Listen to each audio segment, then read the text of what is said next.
So how can education help address wealth inequality? Well, first, we have to examine the assumptions we make when we think about the problem of wealth inequality. We tend to root our thinking in notions of a fixed world.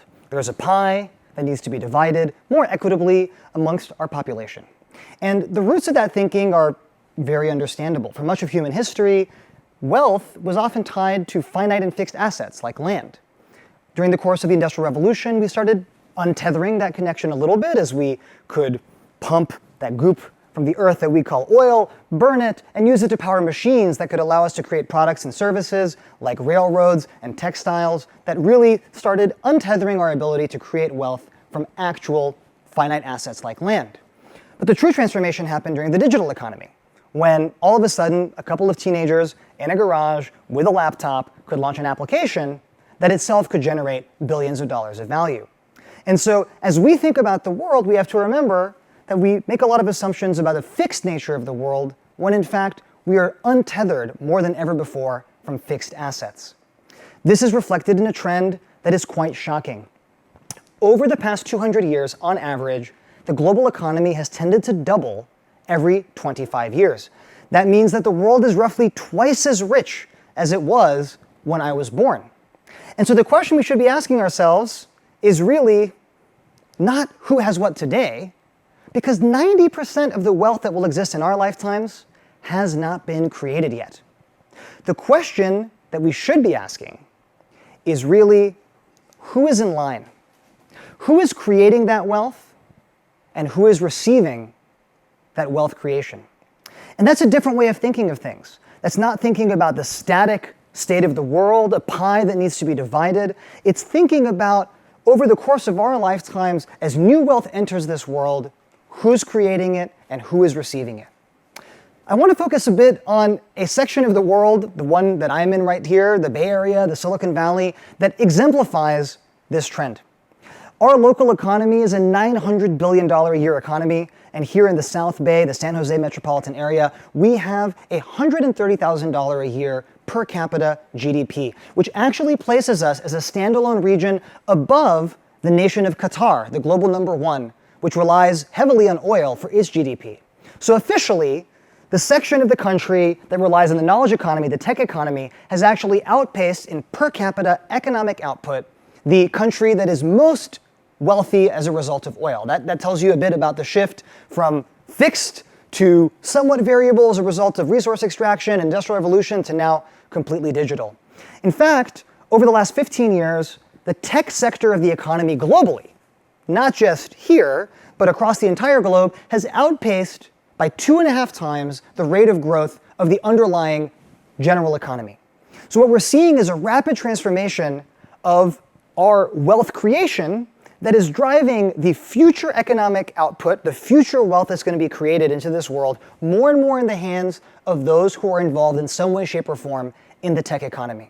So when we ask the question, not just about who has what today, but who is in line to receive the wealth of tomorrow, the answer increasingly is becoming folks who are involved in tech, folks who are leveraging the digital economy, the knowledge economy, to create goods and services, both real and digital, that are frankly driving a tremendous explosion of wealth in this area alone and driving a lot of global prosperity. So, we talk about growth mindset, hear that term thrown around a lot. Want to apply it here. Growth mindset doesn't mean what you think it means in this context. We need to have a growth mindset not just about ourselves, what we can accomplish, but a growth mindset about the world, and about the world, what the world can accomplish. The world is not fixed and static, and therefore we miss something very important when we just think about redistributing assets or reallocating slices of the pie. The problem also to consider is that we have sidestepped responsibility for addressing this issue in this new digital economy age, because we've thought, oftentimes you'll hear in the press, well, technology is a meritocracy. Technology is not going to be like the economies of before. Here, like I mentioned, a couple teenagers in a garage could go ahead and create billions of dollars of value. So we've solved the problem, haven't we, right? We no longer are beholden to old landowners, and it's no longer about lords and fiefdoms. Today, it's free, it's democratic. But the issue is that we've examined over the last 10 years, and I've seen in my career in technology education, that it simply is the case that the tools of wealth creation, the tools to create things with technology, are unfortunately not landing equitably and distributed equitably amongst our population. One of the reasons for this is higher education. You might be shocked to find out that a small number of schools that are well known to be funnels in the Silicon Valley, we're talking about the Stanfords and the Harvards and the MITs that are way overrepresented both in who venture capitalists fund as well as who large tech companies hire from, these schools are serving a majority wealthy student population. For example, you might be surprised to find out that Harvard has 2/3 or more of its student population coming from the top 20% of families by income. And at a school like Stanford, right in our backyard, almost 1 in 5 students comes from the top 1% of US families by income. So you see the trend here. We have these institutions that are actually, perhaps to some degree, bucking some of the trends that higher ed is being accused of right now. There's a lot of narrative about the relevance of higher education, the disconnect between traditional education, the jobs that students want. But there are these schools at the very top of these rankings that, whether it's by reputation or whether it's by good curriculum or good connections, they are delivering value to their students. They are funneling their students into high-earning careers. They are equipping them to raise money, to become those next generation of wealth creators, of billionaires through entrepreneurship. But the problem is that those schools are serving a student population that does not, by any stretch of the imagination, represent an equitable and even slice of the US population, let alone the world population.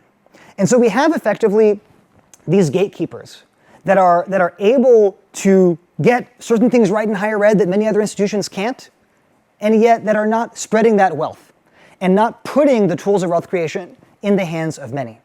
And then when you look past those schools, you get a mixed bag. Some institutions that are performing much better than the reputation would suggest, some schools that are managing to stay pristine and yet are not delivering good outcomes. But by and large, we have failed as a society to normalize and equitably distribute the skills that folks need to participate, not just as content consumers, but content creators with technology. And so we need to invest in interventions that shift that mindset, that get us to think through the education we go through as early as primary school, that the world around us, that we can make computers work for us, and that we can be one of those people that is in line to untether wealth creation from fixed assets, from land, from owning a mine, from owning an oil well, and actually empower them to look at the world around them and say, okay, what problems can I solve with technology? And to believe in themselves that they could be among those who solve real problems with tech. Because reality is, we all know about the TikToks, the Googles, the Facebooks, the tip of the tech iceberg, the products we use every day. And we sometimes mistake that for what tech is overall, but that is just the tip of the iceberg. Every single industry that we interact with on a day-to-day basis, or that we hope not to interact with on a day-to-day basis, like healthcare, every single industry, from farming to fashion to sports, is today augmented or disrupted by technology. It is a simple truth. The reason that we are generating $900 billion a year of economic value in the Bay Area is not just because of social apps. It's because of all the apps and services and software you don't see. It's what's powering our supply chains. It's what's powering our farms. It's what's powering our hospitals. It's what's powering governments. And the people who are able to capture the wealth created by all of that are the ones who know how to look at the world, identify real problems that need solving, and figure out how they can make computers work for them to solve those problems. Sometimes we call that building an app. Sometimes we call that building a machine learning model. But whatever it is, that skill set of identifying problems in the world and using technology to solve it is what has generated untold billions of dollars of wealth for new entrants who did not come from a landowning class, who didn't own oil wells, but who were able to get these skills largely because they came from a generation before that gave them the opportunities to get to the right schools, to get to the right mindset that we have, again, failed to distribute equitably. So how can we do this right? The first thing we need to do is we need to start young. We need to get kids to understand as early as first grade that they can get computers to work for them. That an off-the-shelf machine learning model can be shown 10 photos of someone smiling and 10 photos of someone frowning, and that you can teach a computer to recognize the difference. And then to ask kids how they would feel if we installed microphones in the playground and trained a computer to recognize when, for example, they said something bad about their teacher. How would that make them feel? What are the ethical implications? Is it right? Is it right to get in trouble for saying something bad about a bad teacher?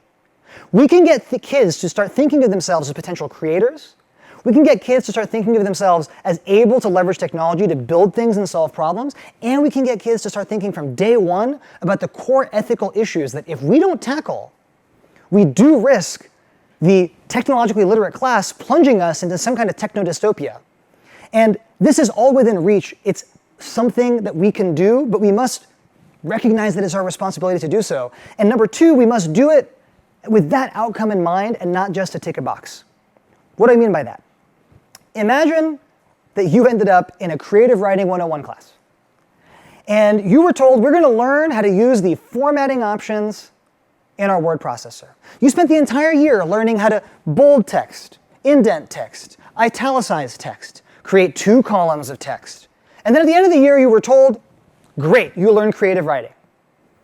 Talk about missing the forest for the trees. Well, the number of schools that I've seen who say, we do programming, we teach kids digital skills, we teach them HTML and CSS. That number is too darn high. It simply is the case that HTML and CSS are the layout language, just like formatting in a word processor is just about layout. It's not about substance, it's not about creativity. And we need to hold ourselves accountable to actually, as educators, being willing to be in an uncomfortable position, to not know machine learning, but to still go out there and figure out how we're going to teach it to young kids, how we're going to teach app development, how we're going to teach web development, procedural thinking, logic, and so on and so forth. All the skills necessary to leverage technology to become a creator and not a consumer. And we can do it. We've seen it happen in districts across the country. We've seen it happen in states like Kentucky that have mandated computer science education and done a lot of work to get their educators up to snuff and able to deliver. But we can't just hide behind ticking the box. Oh yes, we do programming, we do HTML and CSS. That is not good enough. And as the world changes and technology changes fast, we need to be there adapting to those changes and starting at an early age. And once we make it to higher education, we need to build connections to real-world applications. Nobody should feel like they need to look a certain way, be a certain gender, or come from a certain background to be into tech. We need to bust the myth that tech is about sitting in front of a computer 12 hours a day programming. That's not what it's about. Today, wealth is created when you build the right product, the right service. And that involves collaborating with large teams, with designers, with managers, and most of all, having empathy and communication with your end user. These are all skills that pull you away from the computer. You can't be at the computer 12 hours a day because no world-changing piece of technology is built by a single person. It is a social activity, and the world needs to know that. And the world needs to know that it's not about being into building apps or websites for their own sake. It's about being into solving problems in whatever industry or field you care about. You need to know, as a young child, that if your passion is fashion, if your passion is economics, if your passion is veterinary care, that there is a world, there's room for you in the world of tech. And there are people with your same passions and your same dreams there using technology, not as consumers, but as creators to make the world a better place. And that those people are in line to capture much of the wealth creation that is coming down the line. And this is not to malign people who choose to not optimize their life path around wealth creation or income. But if we're going to talk about wealth inequality and who has what and who becomes rich, we have to broach this uncomfortable concept and figure out how do we get this in the hands of a more diverse set of people. And part of it involves just making sure that people know there's no one profile. You don't have to look like me to want to go into technology. And finally, we need to bust the fake choice between career skills and general education. It's simply a false dichotomy. It is a myth propagated by higher education institutions that are feeling defensive because they have been operating the same way for decades, optimizing for learning's sake, detached from real-world applications, and now facing the reality that no matter which survey you look at, the majority of undergraduates in the United States are in college to get a job. And there's a mismatch between that intent and what colleges are sometimes prepared to deliver. And so, as a defensive move, we've started to talk about, well, are we doing career skills or general skills? And the answer is, we have to do both.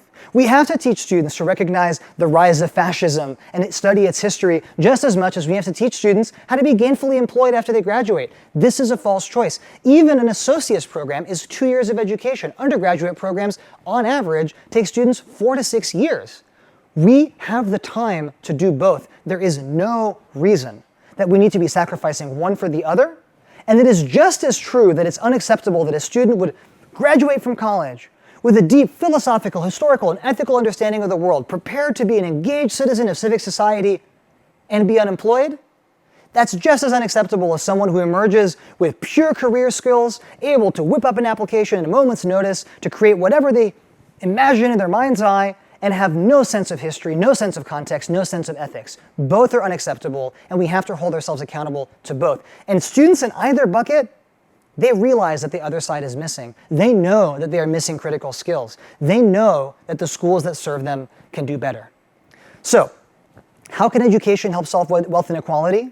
The first step is to recognize that we are not talking about a fixed pie, that 90% of the wealth that we are trying to redistribute doesn't exist yet, is going to be created by people who are going to be given the skills and put in the positions to look at the world, create the applications and services that generate that wealth, and then benefit from that economically. And education is the tool we have in our tool belt to more equitably redistribute the availability of those skills, and therefore diversify the profiles of people who put themselves in line to be creating and receiving the next generation of wealth. Thank you.